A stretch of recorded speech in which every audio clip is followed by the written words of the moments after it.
Coming up on today's episode of the Salesman Podcast. Big data is the idea that you have databases that are capturing pretty much every data point that matters, and you're able to run analytics against it all in real time or very close to real time in order to inform better decisions and create better product experiences. Hello, Sales Nation. I'm Will Barron, host of the Salesman Podcast, the world's most listened to B2B sales show. If you haven't already, make sure to click subscribe. And with that, let's meet today's guest. Hi, everyone. I'm Roy Raanani. I'm one of the founders and the CEO of Chorus.ai. We are a conversation intelligence business based out of San Francisco. I'm originally from Toronto, Canada. On this episode, with the legend that is Roy, we're diving into data in sales. So we're getting rid of the art of sales. We're getting rid of any gut feelings you may have on things, and we're looking at the specific data itself. And after 5 million plus calls, Roy has a series of real practical, actionable steps that we can implement into our game to improve our sales results. Let's jump right in.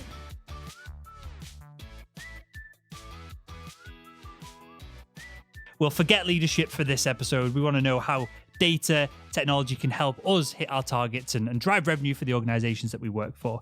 So to set that up, I've got a few questions or simple, definitions that I want to kind of pitch to you, and that'll tee up the rest of the conversation, because these come up all the time, but even I am not always clear on what they mean. So with that, if I say to you big data, what does that literally mean? Big data is the idea that you have databases that are capturing pretty much every data point that matters, and you're able to run analytics against it all in real time or very close to real time in order to inform better decisions and create better product experiences.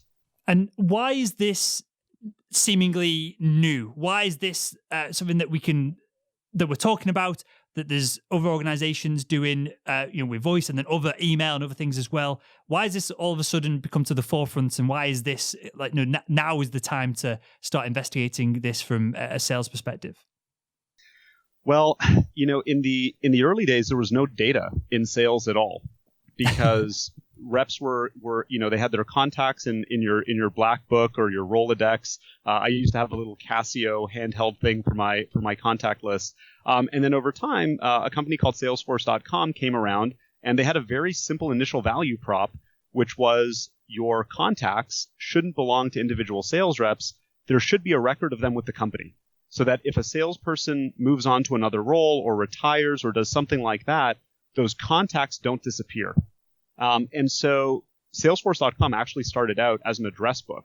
And we forced reps to put that information into the CRM. And over time, that extended to asking reps to manually update more and more information that actually did very little to help the rep do their job better. But it was there purely for management to have more visibility into what was going on. But it was very, very manual. And anytime something's going to be manual, you're not going to have very much data, and you're not going to have very good data. And over the years, more and more of our sales processes and our interactions with customers became digital. And when they become digital, you can capture that data automatically. So there are platforms today that will automatically scan your email, figure out who it's with, and then attach it to the appropriate CRM record. You'll have software that will go out and look at your calendar and figure out when you have meetings with different organizations and companies and put that into the CRM for you, so you don't need to do it. And now you have platforms like Outreach.io, for example, which will do sales engagement and help you create repeatable outreach sequences to prospect into new companies. And they'll be creating data around the open rates and the response rates and which emails are working and which ones aren't working, and create all of that data. And so when you have data at that scale being created completely automatically, the data grows very, very fast. And then with a platform like Chorus.ai, which does the same type of thing as Outreach, but for conversations, you now have a full record of everything that was said in a conversation, every action item, every competitive talk track, and so on and so forth. And so, you're just creating a lot of data. I love it. Okay, that makes total sense, and that's something that I can now wrap a head around, because I didn't realize the kind of gap between where we were and where we are with that. Having grown up, I guess, in the Salesforce age of selling myself and not had to carry around a Rolodex or some of a filing cabinet in the back of my car to kind of keep track of everything. That makes total sense. Okay, with that then, and you didn't mention this buzzword in that kind of description, but it comes up all the time. What does AI look like in this context? Is this literally some kind of superhuman intellectual floating computer that people have in the office that is capable of taking over the world, and so we only have a kind of a limited internet connection to it just in case? Or is AI kind of a useful tool, but not quite that yet? It's interesting. The way that we frame things, I think, really matters. And so, given your audience, let's talk to. So I'm going to talk to you. To every salesperson on the phone, listening to the podcast. When we talk about AI, it feels a bit strange to me, because companies don't have budgets for AI, right? AI is cool, but companies don't have budgets for cool, right? And I'm sure you've all experienced that. When we get on the phone and we talk about how cool our products are and what features they have and what they do, our analysis of millions of conversations shows that doesn't get you anywhere. And so what I want us to focus on in the conversation are the problems that AI can help solve for customers. And so I see AI and machine learning as being something that's going to be added to the platforms that we already use to make our jobs easier. And so, there's a joke. Obviously, a lot of AI is marketing. And there's a common joke that if it's written in Python, which is a programming language, then it's machine learning. And if it's written in PowerPoint, it's AI. And so, I would think about examples of AI or machine learning that we have in our day-to-day usage. If you use Gmail, as you start writing emails, it will auto-suggest what the next sentence should be or complete the sentence for you, and you can fill it out by hitting tab. If you're using a platform like Outreach, it will look at the conversation that took place, and it will suggest maybe an email sequence that will help you get higher engagement because of the way that somebody responded. And so I think that, I would look at what is the specific problem that we're solving, and then can AI help a sales rep either replace a task that they used to do themselves, which they no longer have to do. And a classic example of that might be scheduling a meeting, right? So, we've agreed to meet. You've suggested some times. There are platforms out there that will take that email and then find a common time and schedule the meeting for you. And that's great, because it frees my time as a sales rep up from that mundane, non-value added activity, and it frees it up to focus more on actually having conversations and engaging with my customers and so on. And then there's a second category of AI that doesn't replace what you're doing for you, but it helps give you superpowers. So think of it as Iron Man. It gives you Iron Man-like powers through that suit, as opposed to replacing you with an android. And examples like that would be something like Chorus.ai, where we know that the most important thing that you can do as a salesperson is be focused on your conversation with a prospect. And you can't do that and perform active listening and be engaged while taking notes. So Chorus will record the meeting for you, and the second the meeting is over, you'll have access to the video, the screen share, a transcript, all of the action items or the next steps that were discussed, and will make it easy for you to go back to that conversation and find the key moments.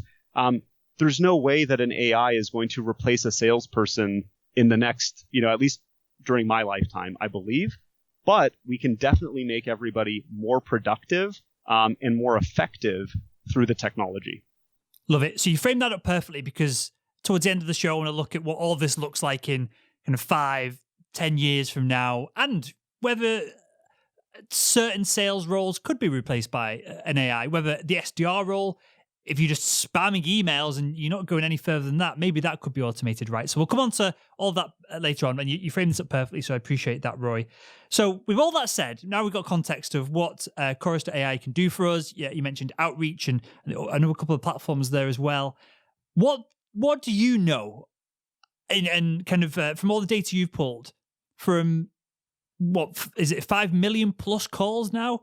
How much data do you know from all of that? Oh, let me put it a different way. We'll get into the specifics of what can particularly help the audience in a second. But from 5 million phone calls, how many millions of data points does that kind of add up to? I couldn't even tell you, because there are an infinite number of data points in every conversation. Because you could measure everything. We measure, obviously there's the transcript of every word that's spoken. We have data on what's being shared on the screen. We have data on who is saying what, and so how engaged are the different people in the meeting and what are they saying. You have all of the action items. And then, of course, you have the analysis of the sales process. So being able to deconstruct what is the topic that we were talking about and how much time did we spend talking about that topic? And then, of course, all the outcomes. So a conversation with these types of things were with this account, which is in this industry, with this deal size, with this close date, and so on and so forth, and putting all of that information together to give you insights on how you can win more business. So how do you then, because this fascinates me, because I like to think about this on a small scale of whatever consulting I do is you go into a team, there's 100 sales reps, you see what the top sales reps are doing, you try and reverse engineer that. How do you go about doing that with all of this data? Do you have context of who's crushing it in sales and who isn't, and then you try and skew data points towards that end to see what some people are doing and some people aren't? Is that how you'd go about it?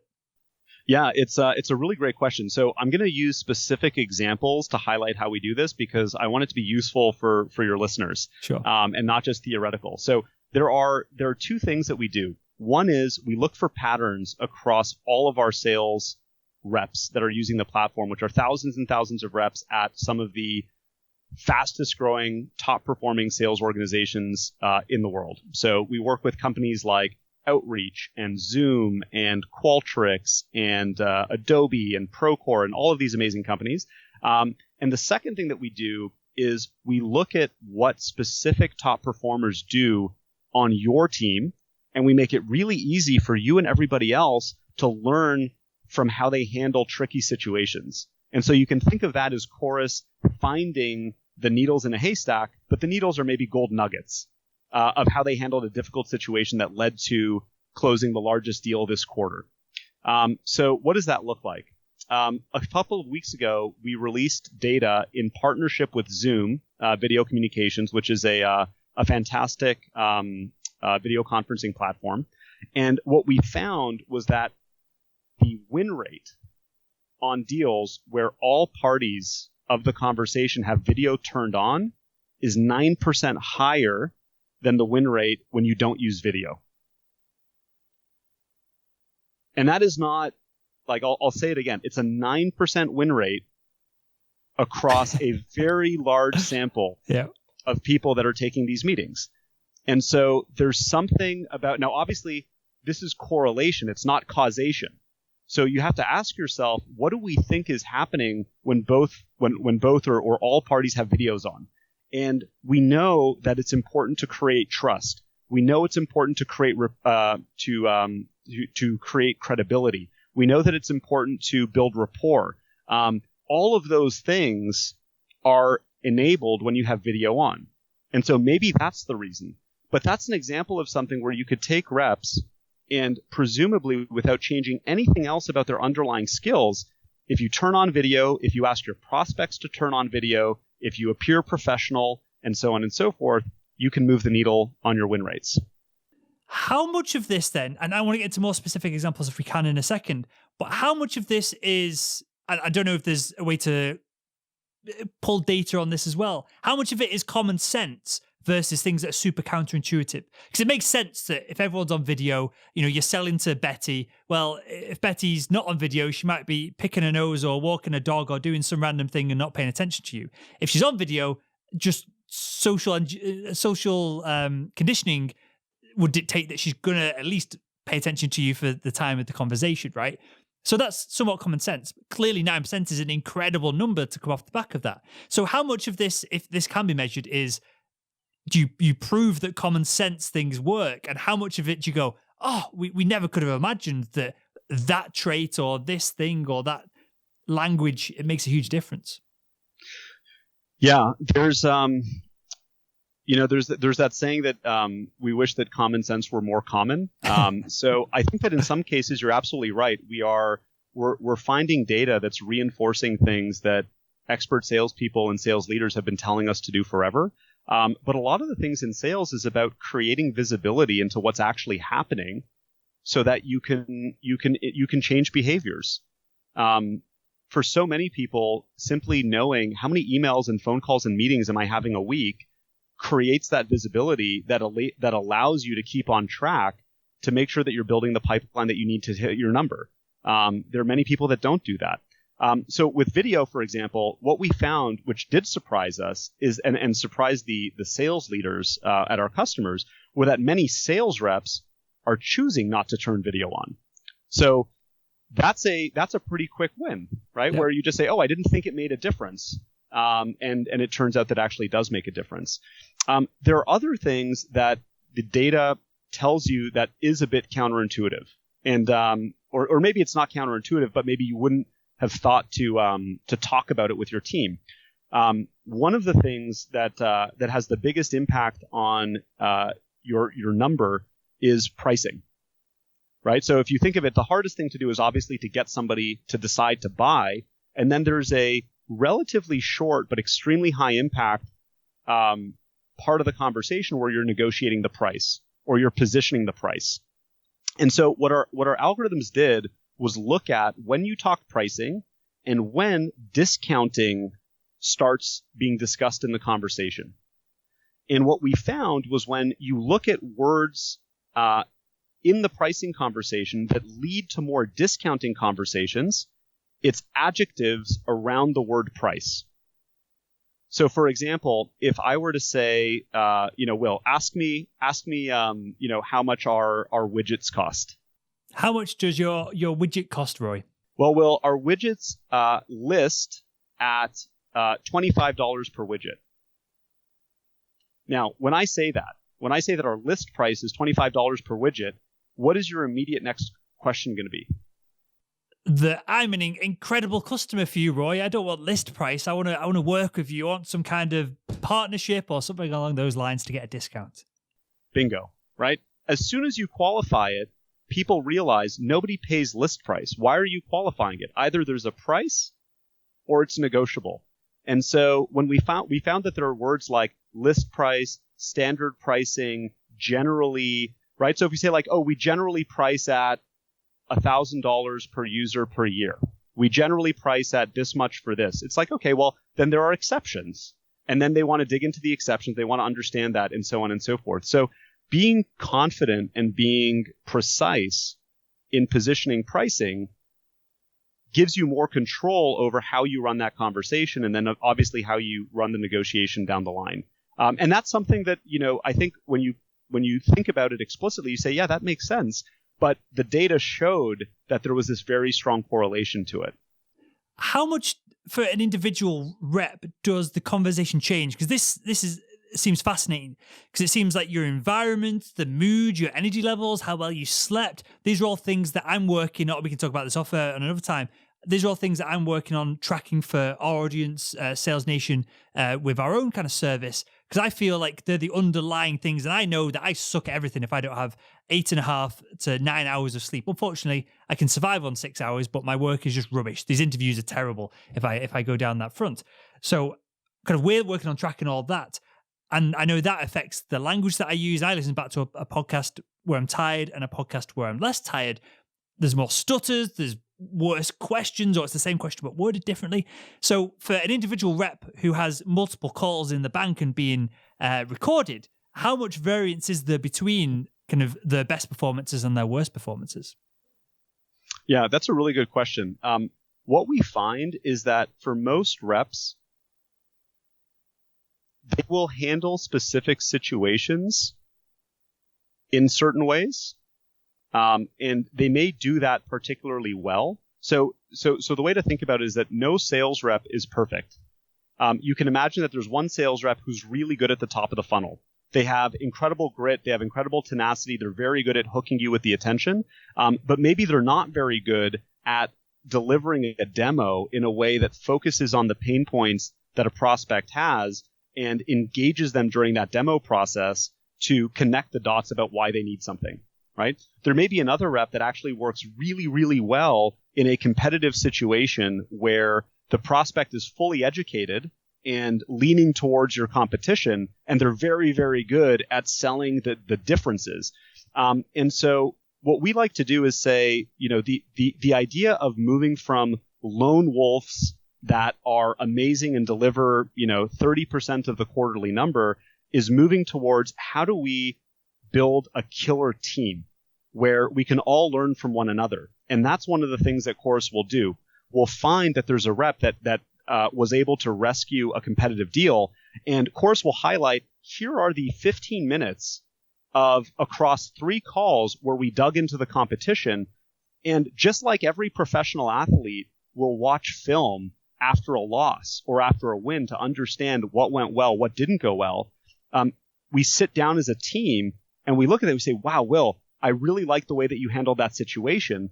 And remember, most reps, just like you said, so much of it is it's unconscious, right? You're in the moment, and it has to do with how well did you sleep? Are you exercising? Did you have a clear mind? Are you feeling confident, or did you just get absolutely crushed on your last call? And all of that stuff matters. But once you're in the moment, these are things that could be a flash in the pan. They happen and they're gone forever. Mm-hmm. But when you're recording those meetings and they're accessible to the entire team, it becomes lightning in a bottle. And we can look at it and we can review it. We can say, okay, wow, I see what I did here, and I actually understand why it was so effective.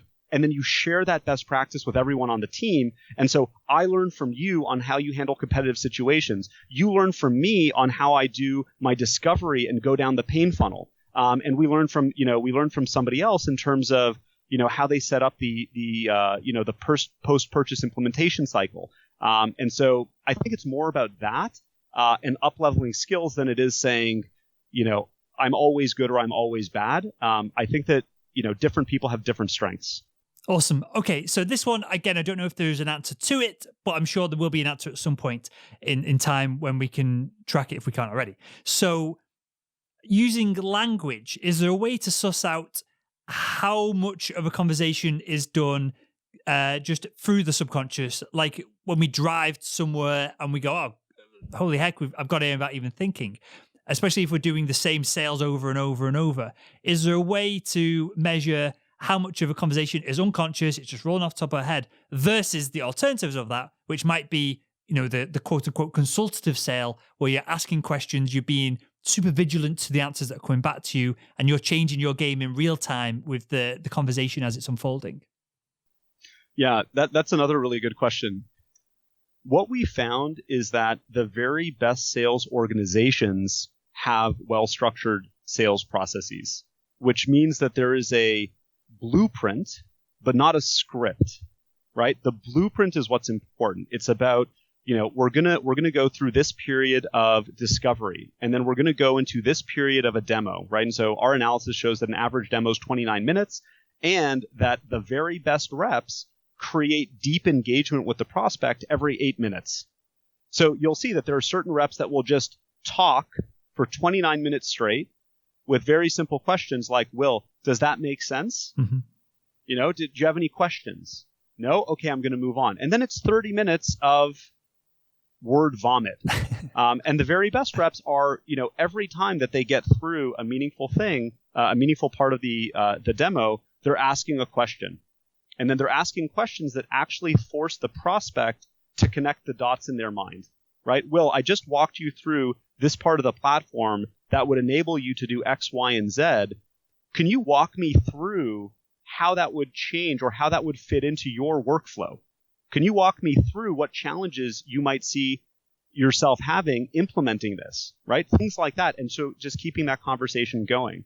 But just to clarify, are those questions documented and that's part of the process? So you're asking not predetermined questions, but essentially not. So you're not reading from a script, but you are somewhat scripting or shaping the conversation, as opposed to going in there with a clear head. You've just meditated for 5 minutes beforehand. You've sat on top of a hill somewhere, and you're going, right, I'm just gonna be there for the person I'm speaking to.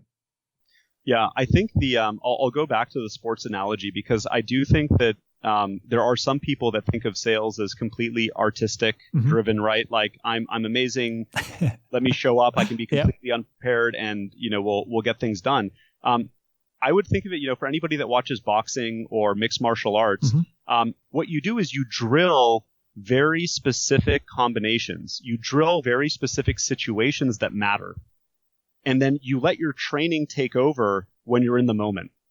And so what I would say is the very best sales reps, and it's actually amazing because, when we brought the product to market, a lot of people would say, oh, but aren't salespeople going to feel like, the company is watching them like Big Brother if there are recordings of the meetings? And it turns out that sales reps love the platform because they don't want to take notes. And the very top performers actually go back and they review their meetings. They're the heaviest users of the platform because when they do a follow-up, they want to know exactly what the prospect said in their own words to craft the follow-up. They want to prepare for the next meeting by going over, what were the key points that we talked about 3 weeks ago. And I've had 35 meetings since then, so I can't remember. I want to be in the right mind frame for that prospect, to create that continuity. And they do actually think about what are the important questions I want to ask and how do I want to ask them. When I get asked about pricing, I want to have a very confident answer around that. Or when I get asked about a competitor, I want to have a very confident answer around that. And so they drill it and they listen and learn from how other people do it. And then when you're in the moment, you let your training take over. You have the blueprint, but you're innovating, in your free form within that. Got it. Is there any other? Because I want to get super practical in a second and talk about use the sentence, the situations that matter. I want to dive into them in a second because that'll be real practical for the audience and there'll be some good takeaways there. But you keep using the sports analogy, and I train Brazilian Jiu-Jitsu. I use that as an analogy in sales all the time because there's a ton of kind of overlap there with different things. But just continuing the sports analogy, to wrap up this part of the show, Roy, is there anything else that translates from sports to sales that we haven't touched on? So there's an amazing book called Peak, which is, if you read the Malcolm Gladwell book, The Tipping Point, he talks about the 10,000 hour rule. And so this is the guy who did all the research that led into that. And one of the things that he talks about is that anyone can develop expertise in anything with the right type of intentional practice. And so the only thing that I want to do is take a step back and say, we had one of our customers actually comment on a LinkedIn post where we talked about why athletes make such great sales reps. And he took offense to that because he said, look, it's not just about athletes. I don't want to have this, this mentality that's all about sports. Anybody that has developed expertise in anything has gone through this. If you've become amazing at chess, if you've become amazing at playing the guitar or the drums or, an instrument or anything else, it applies.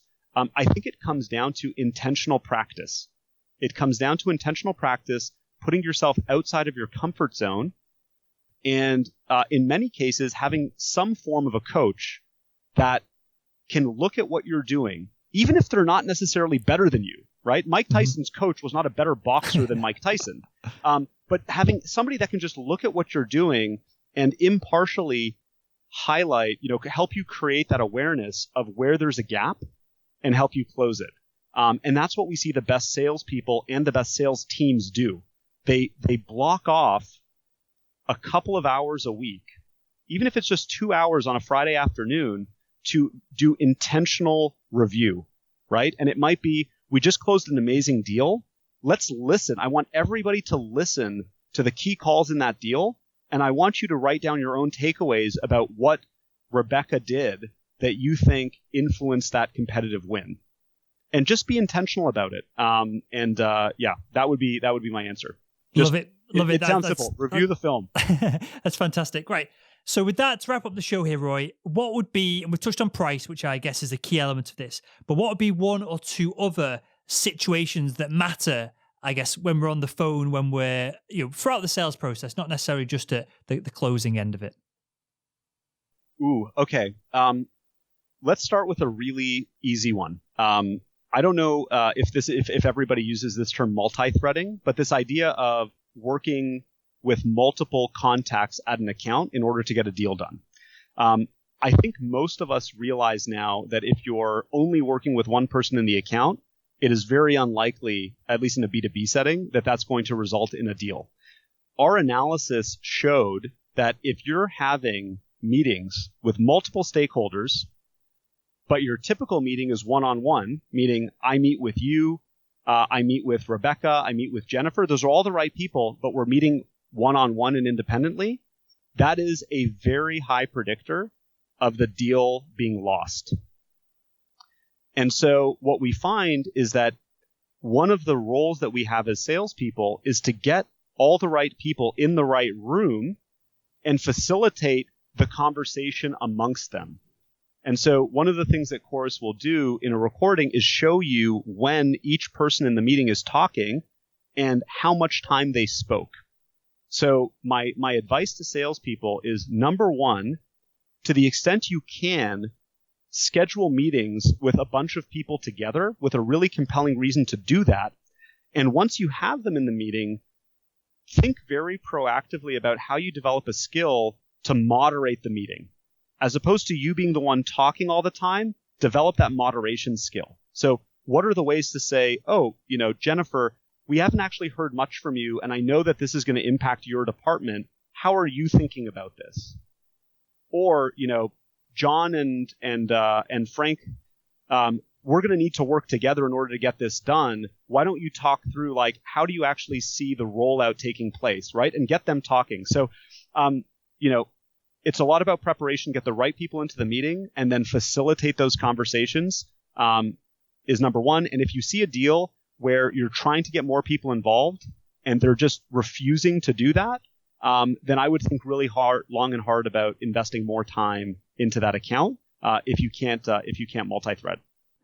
The answer to this question is it depends, but there may be data on it. We're told that I think it was 18 months ago, it was 6.8 buyers per business deal, a B2B deal. I've just been privy to data that's not out yet, so I won't share that because it's the first time anyone's come to me with data behind the scenes, so I won't kind of out that. But the number's going up, right? The number's going up all the time. Do you see that in your data that for a certain deal size, a rep has conversations with 2 individuals? For a bigger deal size, that rep has in the same account conversations with perhaps 4 or 5 people? Yeah, absolutely. Absolutely. At least in our customers and where they sell into, the larger the deals, the more folks you have involved. And like we said, a very strong predictor that a deal is going to close lost is if you're only having meetings with one person, even if it's different people all the time. So you know that you've built some momentum in the account when you can get a bunch of people into a room and they invite you into that conversation. Is there any data on, and we'll wrap up with this because this could be a conversation 5 hours long in itself. Do you have data on length of deal cycle? We haven't spent too much time looking at that. There are other companies that are out there like Kumiko and People.ai that really look at the activities, just the number of activities that take place across the sales cycle to figure out what impacts those types of sales cycles. And so I'd encourage your readers to check out their blogs to see what types of insights they could get around that. Cool. I'll link to all that in the show notes to this episode over at salesman.org. Okay, then we'll just the final kind of one on this, Roy. Is there anything that we've missed? Is there anything that if we hang up now, you'll be screaming 5 seconds later for not sharing with the audience, not sharing with Sales Nation, something that can really impact their day from, which is amazing, the data that you guys are collecting? Well, I would be remiss if I didn't say, there's so much work that we've done, and all of that work gets published on our blog. So if you head over to www.chorus.ai, go over to our blog, sign up for the blog, and you'll get very actionable data-driven insights like I described that will help you understand what changes you can make to improve your win rates and crush your quota. And the other place that we'd love to see you is on LinkedIn. If you go to Chorus.ai and you follow us, we always post our research to LinkedIn, and it would be amazing to see you there. And let us know if there are specific questions or research that you want us to dig into that you think could help make you a better, more effective salesperson. And we'd love to dig into it and see what we find. Good stuff. Well, you'll have a list of about 14 things from me when I ponder over this and wake up in the morning, Saturday morning, and kind of go through it back in my mind. Because this is top of my kind of focus and priority of insights and data that we can pull out of essentially general activities that we're doing every day, right? This is the beauty of it, which you teed up at the top of the show, which is fantastic in that we're doing all this, so we might as well get data on the back of it. With that, Roy, I've got one final question, mate. It's something I ask everyone that comes on the show, and that is, if you could go back in time and speak to your younger self, what would be the one piece of advice you'd give him to help him become better at selling? Review the film. Other than what we talked about in today's show, you can't. That's a cop out. We can't go down that road. I mean, I think it's. I'm not exaggerating. I think. Well, okay. So probably two things. One would be learn as much as you can about people. So there's a lot of books on selling, and there are a lot of books on how people make decisions and how people think about their career development and things like that. And at the end of the day, we're dealing with people. And at Chorus, for example, when we talk about our customers, we don't talk about logos. We talk about specific people at specific companies, and we talk about what they want to do with their careers. We talk about specific reps and what they want to accomplish, and how we can help them. And a lot of selling is about understanding how businesses work. So understanding, how do budgets get set? How do budgets get allocated? How do those decisions get made? How do people make individual decisions, and how do they think about risk? Right? Whenever you're buying something, you're putting a bit of your career at risk by recommending a vendor or a partner. And so understanding the psychology of people and reading up on that. And I know it can be really difficult as a salesperson, especially if you're earlier in your career, where maybe you don't have exposure to how senior people in organizations make decisions. So how do you get that knowledge? And many organizations struggle to provide that type of coaching. So it might be an online MBA program. It may be, reading up on books. But that's what I would say. Like, understand people, and the selling will almost come more naturally. Because you're an MBA, right? I'm correct in thinking that. I am, yeah. Are there any, I've never asked this question before, are there any more academic business books that the audience wouldn't see at the top of the Amazon bestseller list, which would be useful for them to learn about, even if it's finances or kind of like risk management within organizations? Is there anything on that front that you could recommend? Ooh, I learned the best learning that I had happened when I was in consulting. So I worked for a consulting firm called Bain for 8 years, where we were working with organizations, and I found that learning was more effective than a lot of what I learned in business school.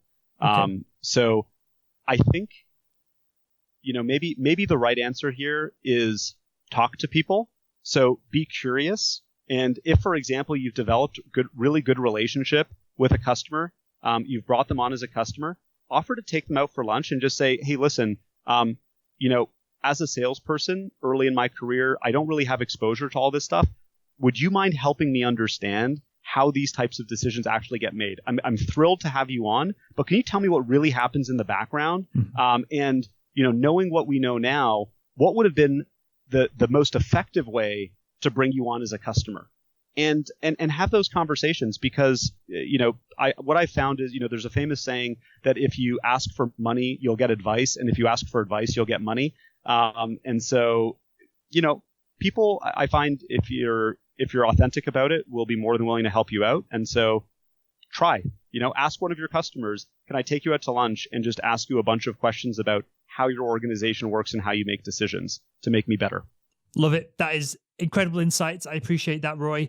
We mentioned the blog, the service, the LinkedIn page. Is there anything else you want to share before we wrap up? No, that's it. Just wishing everybody an amazing 2019. I hope that you all crush your numbers. And if you're not already a Chorus customer, hopefully we'll get a chance to work together at some point in the near future. Good stuff. Well, with that, Roy, I want to thank you for your time, your insights, mate, and for joining us on the Salesman Podcast. Thank you very much.